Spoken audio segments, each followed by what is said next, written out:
If you haven't heard yet, Leland County basically defined the Division IV Boys Golf State Championships last weekend on the campus of Grand Valley State University. We start with the team champions, the Suttons Bay Norsemen. The stars appear to be aligned for them to pick up a state title this year. We caught up with head coach Todd Hersey and senior Devin Capron in our latest Jimmy John Sports Corner.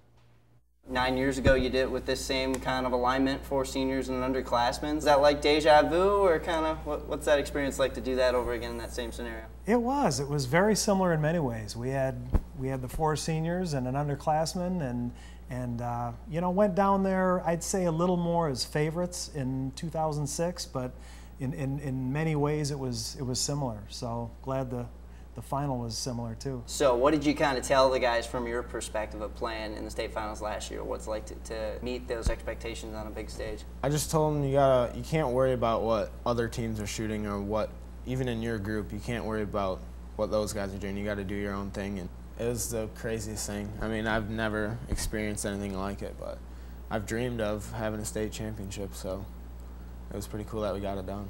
I think one of the coolest things about it was that picture you guys took right along the Suttons Bay sign with the champions years past, and you slapped on a 2015 there. So what's that like, knowing that that's going to be remembered forever? Yeah, when I was younger, I drove by that sign and I was like, I want 2015 up there. And it's cool that we were able to do it and end on a senior year like that. Capron finished second individually to good friend Joel Sneed. Joel's a senior at Leland. He made history as well, winning back-to-back individual state championships last year and now last week. Joel said it was a huge weight off his shoulders to win the tournament last year. The attempt at repeating has a little sense of added pressure, but also a little reassurance to it as well.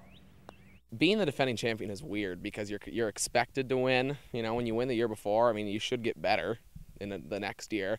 It's tough because if you don't play, I mean, I was 3 over through my first 7 holes. I was nervous my first 7 holes. And then you kind of say like, hey, I won this tournament before. Let's just go out and try to win another one. Not so much defending, but just winning again. Now, obviously, a repeat state champ is going to draw big offers to play in college. Joel will be packing his bags to play in the Big Ten Conference next year for the Nebraska Cornhuskers. Big congrats to him.